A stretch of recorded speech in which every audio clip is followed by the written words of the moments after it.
नमस्कार, एबीपी गंगा देख रहे हैं आप। मैं अवधेश। इस वक्त की बड़ी खबर का रुख करते हैं। वाराणसी से बड़ी खबर है। बीएचयू में छात्रावास खाली करने के खिलाफ धरना शुरू हो गया है। रुइया छात्रावास के बाहर धरने पर छात्र बैठ गए। छात्रों का आरोप है कि इस हाल में घर कैसे जाएं। बीएचयू प्रशासन पर तानाशाही का आरोप लगाया जा रहा है। तो ये इस वक्त की बड़ी खबर। और हालांकि बीएचयू में हंगामा, धरना, प्रदर्शन कोई नई बात नहीं है, आदत में शुमार है। लेकिन बड़ी खबर बीएचयू से है, जहां पर छात्रावास खाली करने के खिलाफ धरना शुरू हो गया है। रुइया छात्रावास के बाहर धरने पर छात्र बैठ गए और उनका कहना है कि इस साल में आखिर हम घर कैसे जाएं। बीएचयू प्रशासन पर तानाशाही का आरोप लगाया गया। देखिए तस्वीर रुइया छात्रावास के सामने की, जहां पर छात्र धरने पर बैठ गए हैं। सोशल डिस्टेंसिंग का ख्याल रखा जा रहा है और इनका कहना यह है कि इस वक्त अगर आप छात्रावास खाली करा देते हैं तो हम घर जाएंगे भी, तो कैसे जाएंगे। और सवाल जायज़ है, क्या बीएचयू प्रशासन की तरफ से इंतज़ाम किए गए हैं कि इनको घर भेजा जाए। और सवाल ये भी है कि जिस तरीके से ये पूरे टकराव की स्थिति एक बार फिर से बनी है, इसका हल क्या निकलेगा। तो सबसे पहले तस्वीर एबीपी गंगा पर आपके सामने है। हालांकि बीएचयू की बात करें तो छात्र और प्रबंधन के बीच टकराव की कहानी नई नहीं है। आए दिन यहाँ पर इस तरीके के हंगामे खड़े होते रहते हैं। ये कहें कि एक दूसरे पर भरोसे की कमी बहुत ज़्यादा है बीएचयू में, और यही वजह है कि यहाँ पर बातचीत से कम हंगामे और धरने से चीज़ों के हल ज़्यादा निकलते हैं। और एक बार फिर से वही हालात बन गए। हॉस्टल खाली करने को लेकर रुइया छात्रावास के जो छात्र हैं वो धरने पर बैठ गए हैं और उनका कहना है कि इस दौर में हम घर कैसे जाएं। बीएचयू का जो प्रशासन है वो तानाशाही कर रहा है।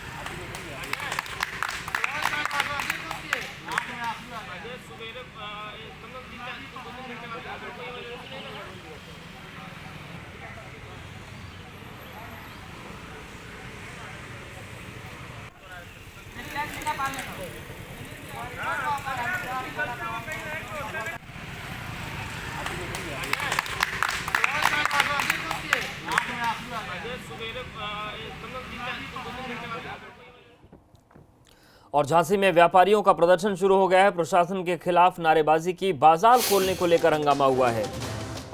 तो झांसी में व्यापारियों ने प्रदर्शन शुरू कर दिया है। इनकी मांग है कि बाजार को खोला जाए और इसी मांग को लेकर व्यापारियों ने प्रशासन के खिलाफ नारेबाजी शुरू कर दी है।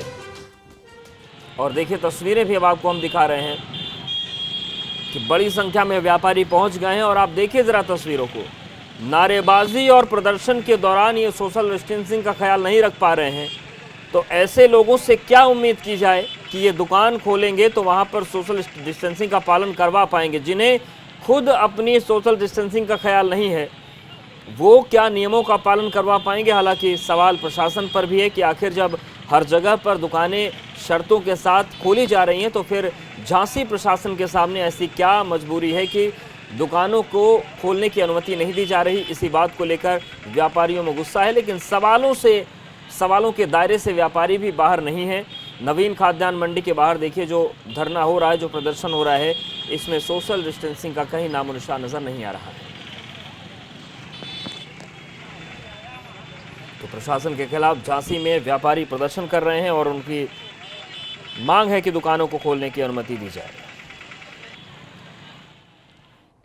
कोरोना काल में एक तरफ मजदूरों को लेकर सियासत हो रही, तो वहीं अमरोहा से अच्छी तस्वीरें सामने आई, जहां पर खुद क्रिकेटर शमी ने प्रवासी मजदूरों की मदद की। जो मजदूर दिल्ली से हरियाणा जा रहे थे, उनके लिए प्रशासन के साथ मिलकर मोहम्मद शमी ने फल और खाना बांटा। बता दें कि लॉकडाउन के चलते इंडियन क्रिकेट टीम के तेज गेंदबाज घर पर ही अपना वक्त बिता रहे हैं।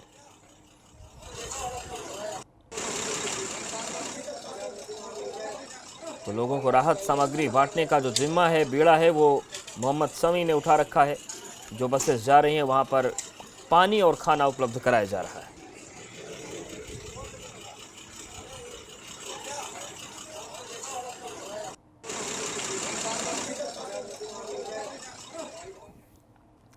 कहते हैं जहां चाह होती है वहां राह होती है, और ऐसा ही कुछ हुआ है औरैया में। एक तरफ लॉकडाउन में शादियां नहीं हो पा रही, लेकिन औरैया में एक शख्स ने क्वारंटीन सेंटर में ही ब्याह रचा लिया। दरअसल इस युवक की शादी दिल्ली की एक लड़की से तय हो चुकी थी और लड़का पक्ष के लोग लॉकडाउन में औरैया में ही फंसे थे। इसके बाद दोनों ने क्वारंटीन सेंटर में शादी रचाई। क्वारंटीन सेंटर में ही लोग बाराती बने और इस जोड़े को एसडीएम ने आशीर्वाद के साथ गिफ्ट भी दिया। अब इस शादी पर चर्चाएं हो रही हैं।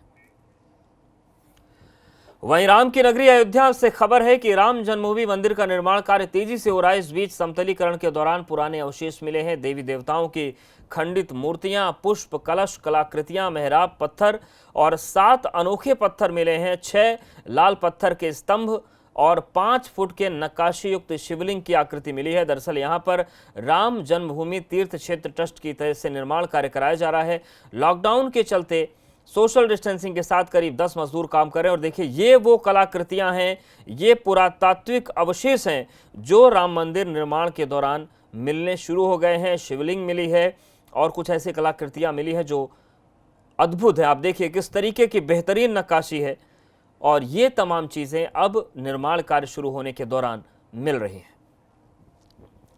के मलबे में दबे हुए काले कसौटी पत्थर के 7 खंबे हमको प्राप्त हुए हैं।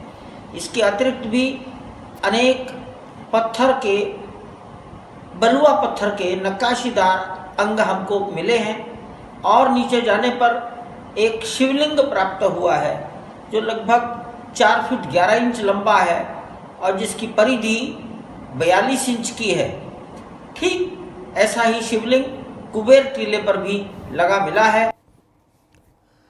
यूपी में जारी है कोरोना का कहर। उन्नाव में 5 नए कोरोना मरीज मिले हैं। कानपुर में भी 3 नए कोरोना मरीज मिले। हरदोई और हमीरपुर में 2-2 नए कोरोना केस सामने आए हैं। तो ये इस वक्त की बड़ी खबर। लगातार आंकड़े बढ़ रहे हैं और आंकड़ों के साथ चिंताएं भी बढ़ रही हैं। खासतौर से गैर जिम्मेदार लोग जो बाहर निकलकर सोशल डिस्टेंसिंग को तोड़ रहे हैं, वो नई चुनौती है। उन्नाव में 5 नए कोरोना मरीज मिले।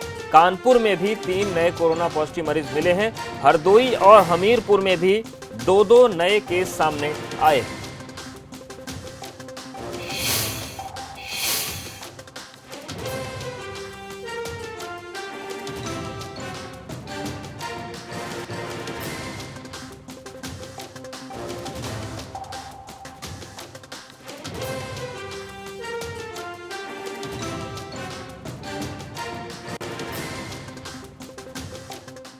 और एक तरफ यूपी में कोरोना तेजी से पैर पसार रहा है। कई जिलों में लगातार मामले बढ़ते जा रहे हैं। तो वहीं ताजनगरी आगरा में कोरोना से राहत मिलने लगी है। जहां कभी ग्राफ सुपरफास्ट एक्सप्रेस की तरह ऊपर जा रहा था, वहां पर ग्राफ नीचे की तरफ बढ़ रहा है। कल 8 नए मरीज मिले, जिसके बाद कोरोना का आंकड़ा 831 है, जो कि यूपी में अभी भी सबसे ज्यादा है। लेकिन राहत इस बात की है कि अब तक करीब 80% मरीज ठीक हो चुके हैं, यानी कि 660 कोरोना के मरीज स्वस्थ हो गए हैं और अब सिर्फ 143 मरीज ही एक्टिव हैं। एक साथ बढ़ते मामले के बाद ये कैसे कंट्रोल हुआ? योगी की स्पेशल टीम ने आगरा में कमान संभाली। क्या ये इसका नतीजा है या फिर आगरा में शासन ने जो सीधा कार्रवाई की उसकी वजह से तस्वीर बदली है? कुछ भी तस्वीर हो, लेकिन ये तस्वीर सुखद है और राहत देने वाली है, क्योंकि आगरा में जिस तरीके से कोरोना का संक्रमण बढ़ा था उसने पूरे देश को डरा दिया था। हालांकि अब हालात बहुत कंट्रोल में है। 80% मरीज ठीक हो चुके हैं।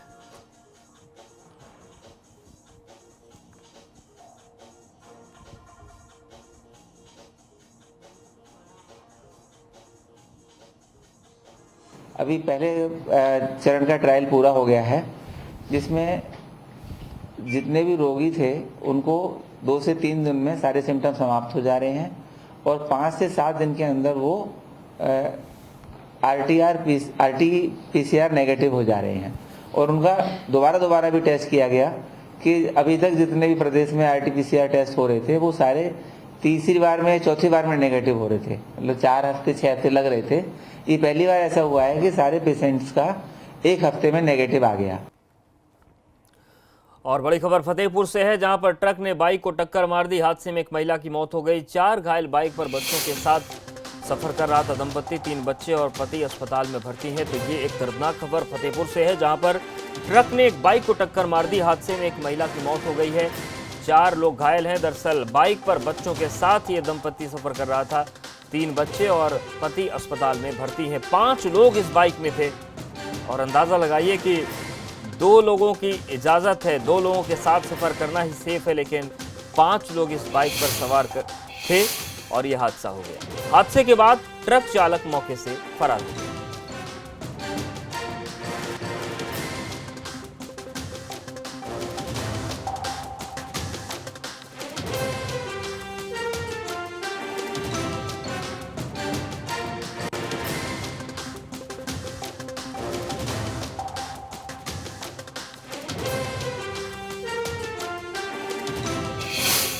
फतेहपुर में हादसा हुआ है, सड़क हादसा। ट्रक ने एक बाइक को टक्कर मार दी और उसके बाद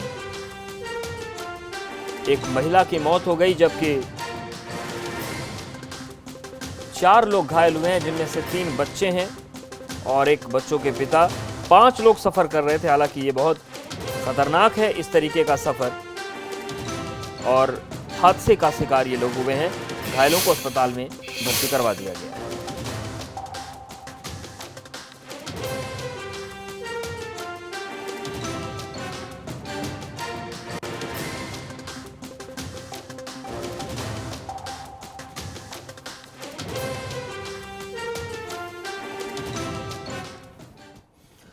और बड़ी खबर का रुख करते हैं। गौतम बुद्ध नगर में अभी स्कूल नहीं खुलेंगे। 31 मई तक स्कूल कॉलेज बंद रहेंगे। तो सभी सरकारी गैर सरकारी इंस्टीट्यूट कॉलेज स्कूल 31 मई तक बंद रहेंगे। ऑनलाइन माध्यमों के साथ पढ़ाई जो हो रही है वो होती रहेगी, वो करवाई जा सकती है। ऑनलाइन पढ़ाई के लिए 33% स्टाफ को कॉलेज स्कूल बुलाया जा सकता है। ये राहत मिली है। जनपद निवासी स्टाफ कर्मियों को कॉलेज स्कूल जाने के लिए नहीं पास चाहिए होगा, और स्कूल के आई कार्ड पर ही ये स्कूल अपने जा पाएंगे। तो ये एक बड़ी राहत है कि पास की जरूरत नहीं पड़ेगी। अगर गौतम बुद्ध नगर के ही हैं तो स्कूल का जो आई कार्ड होता है उस आई कार्ड के आधार पर स्कूल जा सकते हैं।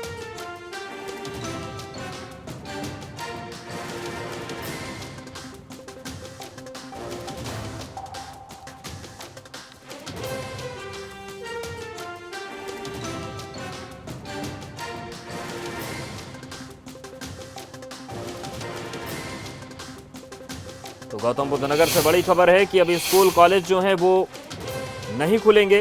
हालांकि राहत भी है, जो लोग ऑनलाइन क्लासेस चलाना चाहते हैं चला सकते हैं, और ऑनलाइन क्लासेस के लिए जो स्कूल का 33% स्टाफ है वो स्कूल जा सकता है। और गौतम बुद्ध नगर में आज से दुकानें भी खोल दी गई हैं। गौतम बुद्ध नगर में अभी स्कूल नहीं खुलेंगे, लेकिन दुकानें खुल गई हैं। लेकिन कंटेनमेंट जोन जो है वहां पर ऐसा नहीं हो पाएगा। दुकानें खुलने से दुकानदार खुश हैं। सोशल डिस्टेंसिंग के साथ दुकानें खुल गई हैं, पालन इसका करना पड़ेगा। तो ये इस वक्त की बड़ी खबर। गौतम बुद्ध नगर में देखिए दुकानें खुल गई हैं, तस्वीरें भी आपको हम दिखा रहे हैं। दुकानें खोल दी गई हैं, लेकिन यहाँ पर जिम्मेदारी जो दुकानदार हैं उन्हें भी निभानी होगी, जो ग्राहक हैं उन्हें भी निभानी होगी, क्योंकि कोरोना से लड़ाई केवल प्रशासन की जिम्मेदारी नहीं है, सबको मिलकर कोरोना से लड़ना होगा। और यही वजह है कि दुकानें खोल दी गई हैं, लेकिन सशर्त हैं और सबको अपनी जिम्मेदारी निभानी पड़ेगी।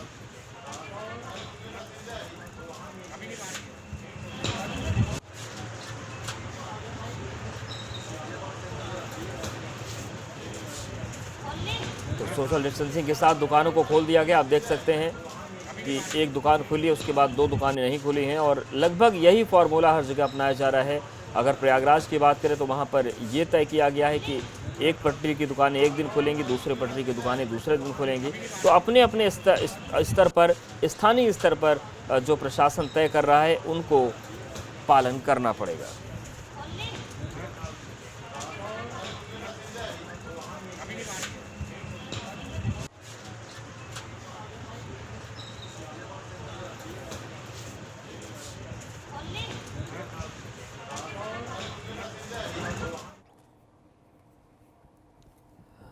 अजय लल्लू के मामले पर एबीपी गंगा की खबर का बड़ा असर हुआ है और मुहर भी लगी है। उन्हें आगरा में कोर्ट से अंतरिम जमानत तो मिली, लेकिन कोर्ट से ही लखनऊ पुलिस ने उन्हें गिरफ्तार कर लिया।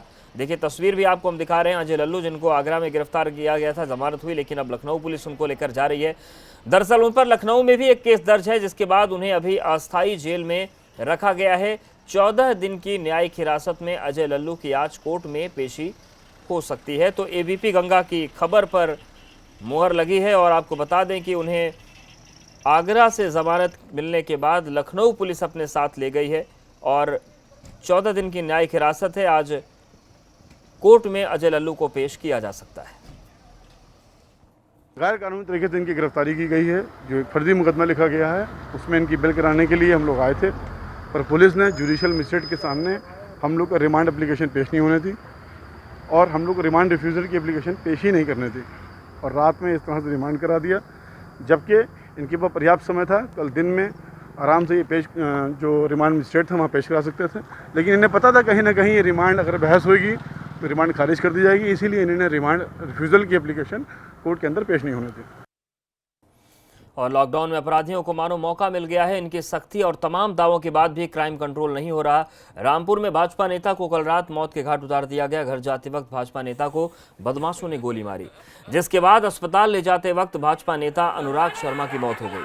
बताया जा रहा है कि अनुराग शर्मा हिंदू जागरण मंच और शिवसेना से भी जुड़े रहे हैं। इसके साथ ही नाराज लोगों ने जिला अस्पताल में जमकर हंगामा किया।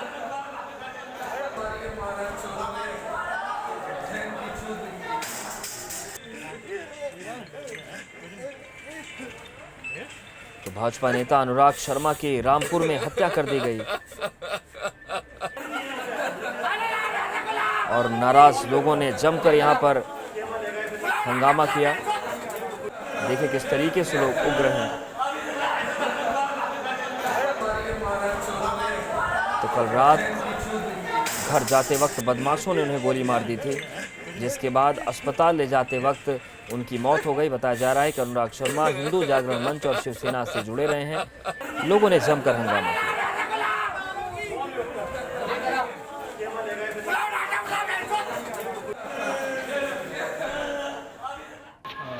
मृतक अनुराग शर्मा जी थे, 40 वर्षीय थे। अपनी स्कूटी पे जा रहे थे शाम के टाइम, करीब 8:15 से 8:30 के बीच में। तो उन पे हमला हुआ और उन 2 गोली मारी। उनका पोस्टमार्टम चल रहा है। परिवार जिस तरह की भी तरीफ नहीं, उस तरह से मुकदमा लिख के कार्रवाई कर रहे हैं।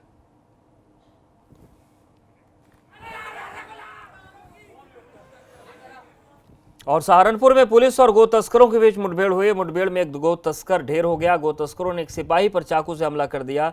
जवाबी कार्रवाई में एक बदमाश घायल हुआ है। तो बड़ी खबर सहारनपुर से है, जहां पर पुलिस और गो तस्करों में मुठभेड़ हुई। मुठभेड़ में एक गो तस्कर ढेर हो गया। गो तस्करों ने एक सिपाही पर चाकू से हमला कर दिया था। जवाबी कार्रवाई में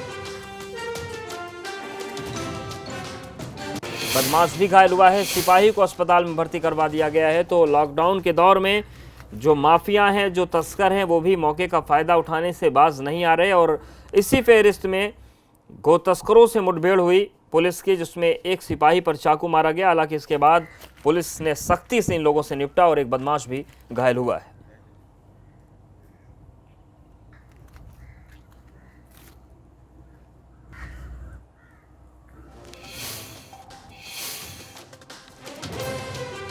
तो बड़ी खबर सहारनपुर से है, जहां पर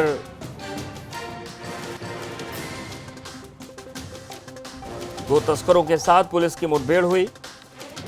गो तस्करों ने एक पुलिसकर्मी पर चाकू से हमला कर दिया। हालांकि उसके बाद पुलिस ने सख्ती से इन पर कार्रवाई की और बदमाश भी घायल हुआ है।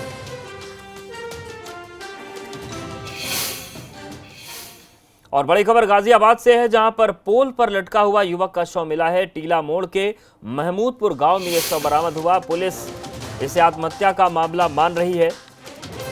हालांकि स्पष्ट चीजें जांच के बाद ही होंगी। लेकिन बड़ी खबर गाजियाबाद से, जहां पर एक युवक का पोल पर लटका हुआ शव बरामद हुआ है। टीला मोड़ के महमूदपुर गांव में यह शव मिला। पुलिस अभी इसे आत्महत्या का मामला मान रही है। तो देखिए, ये पोल की तस्वीर आपको दिखा रहे हैं, जहां पर एक युवक का शव लटकता हुआ मिला है। जांच पुलिस कर रही है इस मामले की। घटना की जानकारी के बाद मौके पर पहुंची और माना जा रहा है अभी की आत्महत्या का मामला। हालांकि पुलिस जांच कर रही है।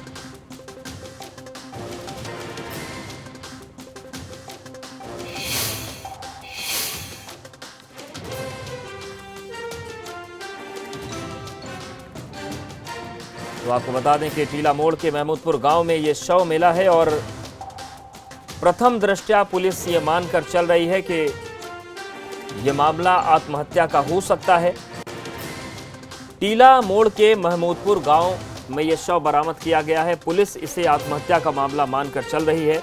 हालांकि अब जांच में चीजें आगे स्पष्ट होंगी, जो तथ्य मिलेंगे, जो सबूत मिलेंगे, उसके बाद ये तय होगा कि असल में मामला क्या है। लेकिन प्रथम दृष्टया पुलिस ये मानकर चल रही है कि यह मामला आत्महत्या का है। बड़ी खबर गाजियाबाद से है, जहां पर एक युवक का पोल पर लटका हुआ शव मिला। टीला मोड़ के महमूदपुर गांव में यह शव मिला है और पुलिस अभी मान रही है कि आत्महत्या का मामला है।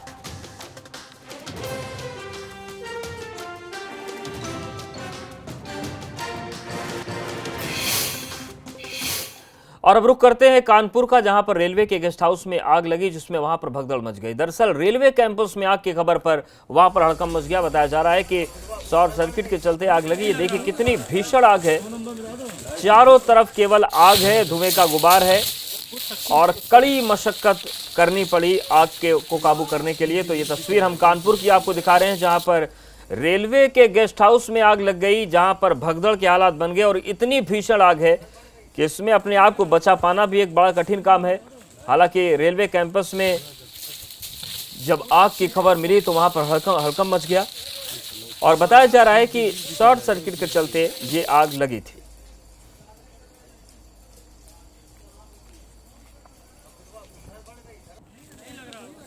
तो कानपुर देहात की तस्वीरें हैं, कानपुर के कानपुर देहात क्षेत्र की, जहां पर रेलवे का गेस्ट हाउस है और अचानक से यहां पर आग लगी। और जब तक लोगों को इसके बारे में जानकारी हुई तब तक आग काफी भड़क चुकी थी और कड़ी मशक्कत के बाद आग पर काबू पाया गया। ये बताया जा रहा है कि जो आग की वजह है वो शॉर्ट सर्किट का होना है। शॉर्ट सर्किट की वजह से ये आग लगी।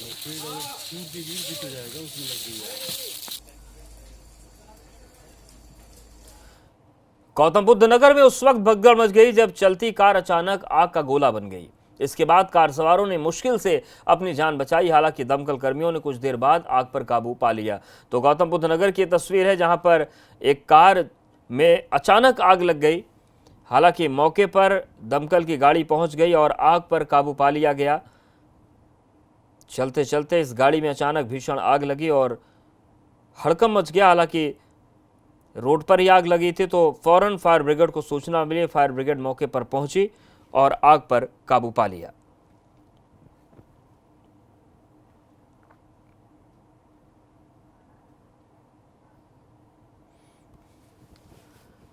तो गौतम बुद्ध नगर की तस्वीर हम आपको दिखा रहे हैं, जहां पर एक कार में आग लग गई और कई यहां पर चीजें जलती हुई दिख रही हैं।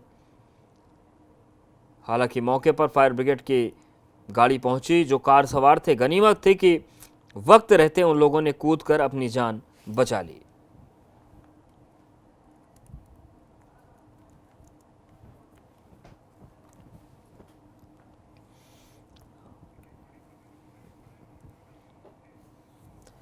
ग्रेटर नोएडा में मजदूरों को पुलिस ने पकड़ा है। मजदूरों को पकड़कर कासना डिपो भिजवा दिया गया। कैंटर में इकट्ठा होकर ये मजदूर बैठे थे। ग्रेटर नोएडा से मथुरा जा रहे थे मजदूर। अब जांच के बाद सभी को आगे भेजा जाएगा। तो इस वक्त की बड़ी खबर, ग्रेटर नोएडा में मजदूरों को पुलिस ने पकड़ा है, कासना डिपो भिजवा दिया गया है। दरअसल एक कैंटर में इकट्ठा होकर ये मजदूर बैठे थे, छिप कर जाने की कोशिश कर रहे थे, लेकिन जो स्वास्थ्य के नियम हैं उनको पालन किया जाएगा। प्रशासन के जो नियम हैं, निर्देश हैं, और इसी के मद्देनजर ग्रेटर नोएडा से जो मथुरा जा रहे थे मजदूर, अब जांच के बाद ही सभी को आगे जाने दिया जाएगा। तो ग्रेटर नोएडा में कुछ मजदूरों को पकड़ा गया है।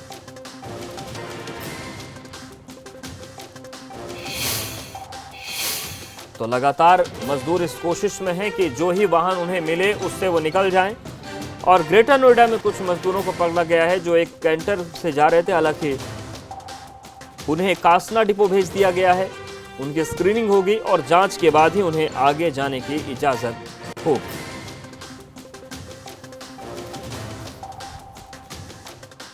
उत्तर प्रदेश में सीधे तौर पर यह कह दिया गया है कि कोई भी मजदूर पैदल नहीं जाएगा, कोई भी मजदूर ट्रक से नहीं जाएगा, बॉर्डर क्रॉस नहीं कर सकते हैं।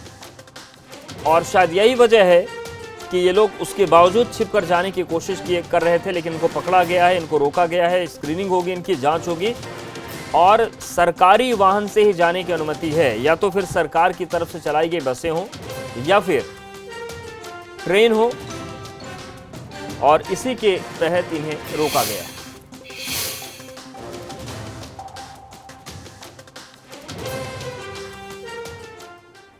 और इस बुलेटिन फिलहाल इतना ही। बन रही हमारे साथ।